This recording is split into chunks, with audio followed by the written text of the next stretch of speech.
Hello, everyone. This is Tom Fox. I'd like to welcome you to Compliance Into the Weeds, a podcast where, with Matt Kelly, the coolest guy in compliance, founder and editor of Radical Compliance, we take a deep dive into the weeds of a compliance or compliance-related topic. Before I get to this week's topic, as you know, the Compliance Podcast Network is always on the lookout for new podcasts. Have you ever wanted to start a podcast but didn't know how? Well, if you've thought about it, please take a listen to this week's sponsor, One Stone Creative. If you're enjoying this show, you might enjoy hosting your own. As an expert in your field, you have skills, knowledge, and insight that can help you expand your practice, meet new people, and create amazing content to share with the world. In as little as 2 hours a week, you can dramatically change how you promote, fill, and position your business. And One Stone Creative can show you how. Learn more at onestonecreative.net. In this week's episode, Matt and I consider the proposed changes to SOX 404B, which is the reporting requirement of the effectiveness of internal controls. Securities and Exchange Commissioner Jay Clayton has long wanted to change this and raise the exemption to as high as $250 million, which would keep companies from being required to have outside auditors test the effectiveness of these internal controls. We consider what this might do or not do for any IPOs in the United States, specifically the numbers of IPOs and how the cost of IPO is not impacted by SOX 404B. We also talk about the implications for SOX 404A, the certifications that officers and directors must make that the books and records are accurate when you do not have any type of internal control effectiveness. And finally, what does it mean for compliance practitioners if the SEC comes knocking and asks for evidence of effective internal controls under the FCPA? Compliance Into the Weeds is a part of the Compliance Podcast Network. Hello, everyone. This is Tom Fox, the Compliance Evangelist, back with Matt Kelly, the coolest guy in compliance, for another episode of Compliance Into the Weeds. Today, we take a look at the 404B rollback that the Securities and Exchange Commission is apparently about to implement, and Matt wrote about it on Friday of last week. So, Matt, first of all, welcome. Hello, Tom. Happy to be here as always. So, Matt, as we were mentioning in the green room, unfortunately, this doesn't surprise either you or I or probably anyone else with a pulse. But why don't you walk us through it and see where we might take it? Yeah, sure. So the SEC announced this last week that they will be having a vote on Thursday, May 9th, to propose amendments, or they will vote on whether to propose amendments to exempt more firms, publicly traded firms, from Section 404B of the Sarbanes-Oxley Act. And that is the provision that requires companies to get an outside audit every year of their internal control over financial reporting. So most people would abbreviate that as ICFR, and I may use that lingo later in this podcast here. But basically, for all firms right now with market cap of 75 million or larger, you must get those 404B annual audits of your ICFR every year. If you are under 75 million, you are a non-accelerated filer and you do not need to get the audits. Basically, the SEC is going to suggest raising that ceiling from 75 million to some number. I suspect it will be up to 250 million. I may be wrong. We'll find out. But by raising the ceiling and creating more non-accelerated filers, you will have a larger class of companies that will no longer need to get annual audits of their internal control over financial reporting. That's what's going to go down. So you and I haven't actually had the chance to visit about this before. And I think one of the things, certainly your research turned up, was that the alleged the reason for this is cost, but that underlying rationale is really not true, that the cost for companies to obtain these 404B audits is what's holding back these companies from going forward. You want to explore that a little bit? Yeah, sure. The rationale here, as stated by the SEC chairman, Jay Clayton, and he's been very clear about this, is that there are not enough IPOs in U.S. capital markets, and those companies that are going IPO, such as Lyft or Uber or Beyond Meat or any of the others, they're going public much later in their formative life cycles. So all that big run up in value that you see, that doesn't happen when you are publicly traded. It happens when you're privately traded. And what Jay Clayton would like is more companies to go public at an earlier stage in their life. And the theory being that 404B audits are an unnecessary expense. If you somehow wave it away with a magic wand, then miraculously more companies will go public much earlier and everybody will become more rich in their 401k holdings. That is not actually true, or to put it more simply, there's no proof that that is true. There is much proof that if you get rid of 404B audits, risks for investors will go up, but it is not entirely clear that if you get rid of 404B audits, more companies will go public. There's lots of evidence to show companies aren't going public because there's no need for them to go public. And as I said in my post, just because you make the product cheaper does not mean companies will want to buy it if there are better products out there. And in this case, the product is an exit. An exit might be merging with some bigger strategic investor. It might be taking a boatload of money from private equity, all sorts of things that companies are doing, but not going public. And almost never does anybody come forward and say, it's the cost of 404B audits that are making me stay private. There's a dozen different better reasons to stay private. So that's really what I think is happening. Matt, earlier today, I was meeting with a new client, which is a roll-up of certain manufacturing industries in the energy and chemical space. And one of the things that the CEO said to me was they are endeavoring to put controls together, or rather put them in place of the entities they've rolled together. And that would seem to me to parallel this type of issue, because he was most concerned as the CEO, not so much about financial fraud, but about accurate financial reporting, so that if and when he did go public or take that step that you talked about for either monetizing the investment or seeking additional resources, he would have a roadmap that could have some credibility with investors. Are we losing that? Well, I think what we're losing above all, like let's keep our eye on this very specific ball here, is we are losing an outside evaluation of whether your internal controls work the way you, management, say that they are going to work. And it is proven that companies that don't have ICFR audits experience restatements more often. Companies in that range of what I think will become exempt, 75 million to I think about 250 million. I think that they're all going to now have the chance to skip ICFR audits. Right now, companies in that range, in any given year, 20 to 30% of them, they flunk their ICFR audits. That's a lot. That is much higher than companies that are larger and more sophisticated. It is true that if you are smaller, as a percentage of revenue, your audit fees related to ICFR audits, they're greater than, say, a Fortune 500 company. They pay 0.001% of annual revenue for their audit fees. If you are a small cap company, it's more like potentially 0.5%, as opposed to 0.001. So that's more. But then, guys, you're at a higher risk of fraud. So therefore, audit companies are going to wind up having to work a little harder to get more assurance. And yes, you do have less resources. On the other hand, again, I think this might be my third hand by now, the ability to implement internal controls in strong accounting systems is easier, thank you to cloud computing. And the audit fees that are, yes, audit fees are increasing, but they are not increasing as much as they used to, and they are not increasing as painfully as they had. So there are plenty of ways to streamline yourself for going public, still get the ICFR audits, still get the investor protections. And, Tom, we haven't even touched on this yet, but so far we've talked all about ICFR audits, and I'm sure the internal audit people who listen to our podcast are loving it. Compliance officers who are wondering, how does this relate to me?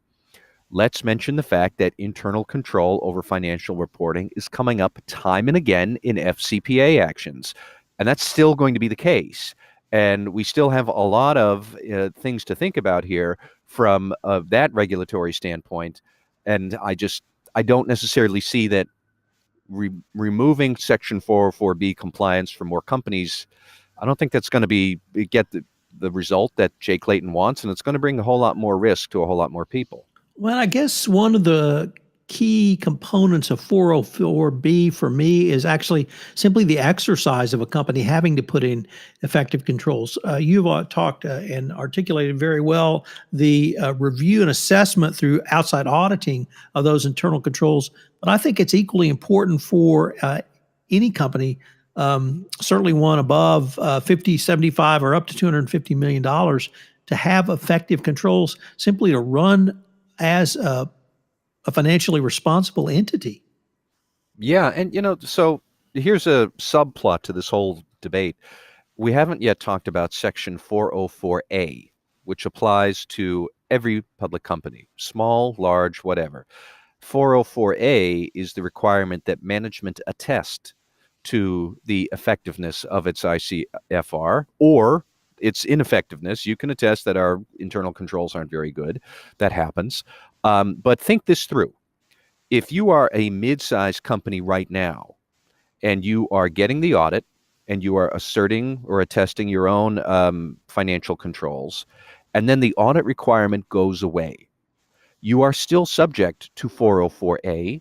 Your management is still saying every year that our internal controls are effective. So if you stop getting those audits, you are effectively saying we are so confident in our ICFR, we don't even need the audit. We're not going to do it. Well, down the road, if you do experience a restatement, if you experience an FCPA enforcement action or anything else like that, your decision to stop getting the outside audit will be a bullseye on your corporate rear end, and every plaintiff lawyer in the country will open fire on it.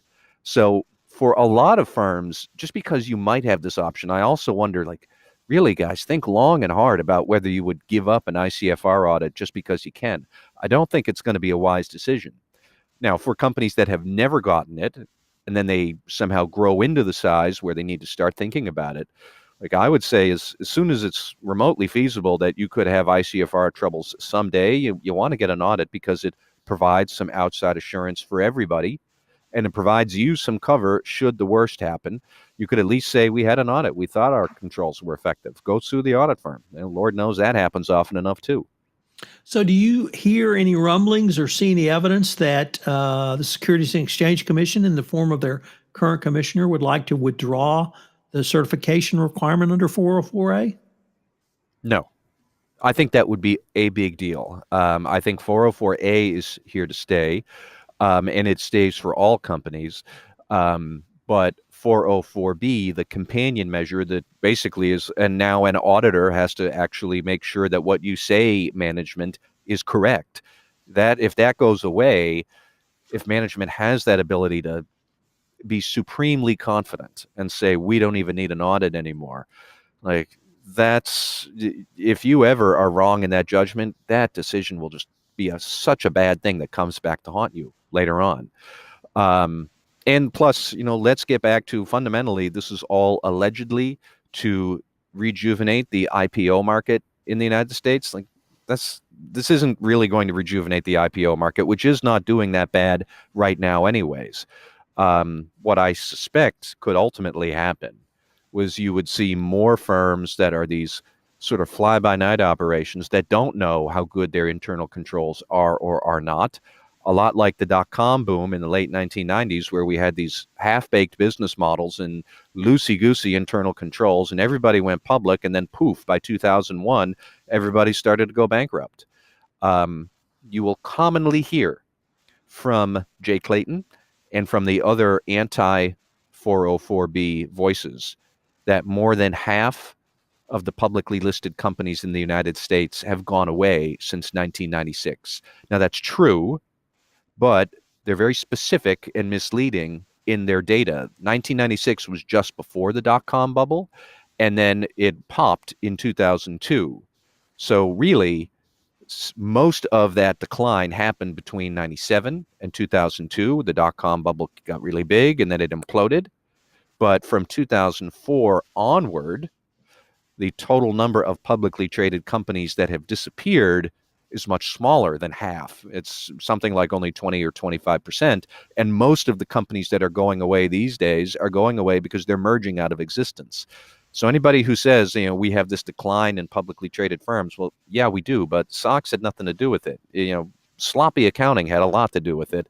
And thankfully, SOX came along to get us off of that bad habit. Matt, you touched on this, but one of the things I've always been concerned with is that the SEC would start contacting companies with an inquiry along the lines of, please show us your audit and or demonstrate the effectiveness of your internal controls under the requirements of the FCPA. And if there was a 404B audit available, they could at least turn that over, recognizing a 404B audit may have focused on financial controls, but it was close enough that I thought it could be used in that situation. If they take away this requirement for 404B, I'm concerned that compliance practitioners may not have anything which would demonstrate the effectiveness of their internal controls. I mean, that's a valid point. And I think for a lot of these issues that might come up, you're going to have to defend your logic and your thinking on your own. And implicit in that is that you actually had some logic and thinking in your financial processes and controls. That can be a big ask for some companies. They have their processes just because, well, we always did it that way. And we didn't really know why people before us did it that way, but we've been doing it this way. So that's that. That's going to be an inadequate answer. And I especially think, I'll give you a good example. I wrote about this, and somebody else proposed a middle ground where they said maybe ICFR audits, not every year, but only every 3 years. Well, that would only work if your internal control and financial reporting risks did not change over those 3 years. Well, think about what might happen in your 3 years. If you move from a direct sales model to some sort of distributor model, that's a big change in your financial processes. It's a big change in your FCPA risks. That could happen within 3 years. If you expand into new markets, if you expand into new different products or different types of customers, that could all entail new financial reporting controls and risks that might happen within 3 years, and the audit might not catch it. So if we're really thinking about a risk-based approach to good financial reporting, either you need an outside voice to give their assessment of how well you've thought through your risks, or you need to be super confident that you have a lockdown on your financial controls and your financial risks, or your risks to your financial processes. And I don't know that a lot of companies can do that. I especially worry for these high growth companies that are young, that are expanding so rapidly. Come on, we all know that they make up their financial processes on the fly, and that is not going to be adequate. And you could get into some real trouble before you understand it because you're not getting an outside audit. So it seems like we both see a lot of problems and or difficulties in this. I guess based upon our past exploration of this issue, Matt, I really don't see a lot of upside because of the fallacy of the underlying rationale that it is the cost of auditing and assessing internal controls, which is driving down the IPO market. Could we maybe flip it to, I think Uber is as good an example as any, that not only did they not wait, or they waited several iterations before they went public, but I thought that had really nothing to do with growth. It was because the company was just not ready to go public under any yardstick. Yeah, well, that's very true with Uber. And in fact, I think I could even go one better, and I'll give you an example of Facebook. Why did Facebook ultimately go public? Because it had so many employees who were owning shares privately that they crossed a threshold. They were going to have to start reporting anyways. So we might as well go through with this. Facebook did not want to go public at the time that it did, which I think was 2014. I can't quite remember. But for a lot of these tech companies, they're only going public because they've been doling out private shares like candy, and you can only do that to a certain threshold before they become a publicly traded security anyways, because so many people own it. So then they go public. I'm willing to say that biotech companies are in a special class because they need to raise enormous amounts of money, and they don't make any money for years and years and years until they develop a drug. There are special rules for biotechs that they get some extra privileges. That's fair. That's reasonable. But for a lot of firms, if the cost of being public is too high, don't go public. It's not like you don't have any other options. You got plenty of options these days. A good middle market company that has its act together and is on a good growth path, every private equity firm in the world is going to be knocking on your door all the time. They are that much in demand. Um, it's just the IPO has not become the ultimate exit. It's just become one of many possible exits.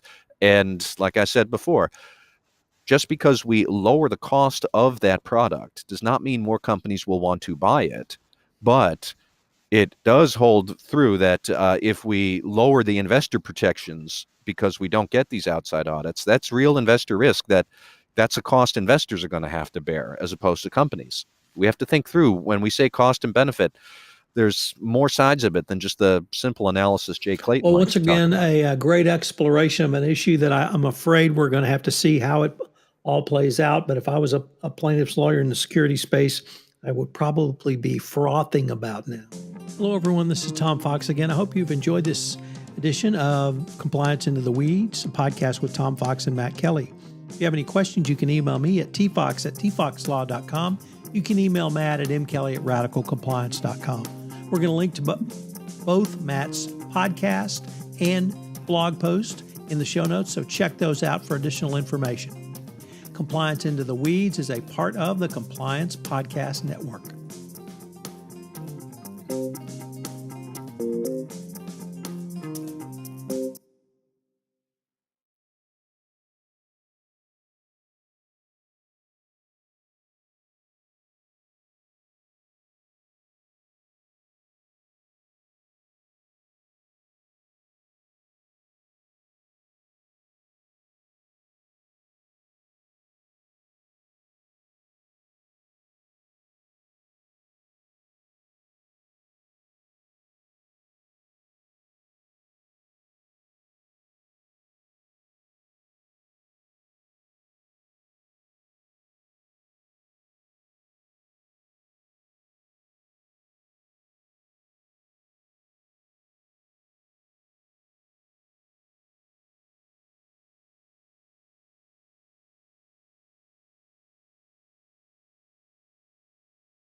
I hope you'll join Matt and I again next week where we take up another topic, Into the Weeds of Compliance.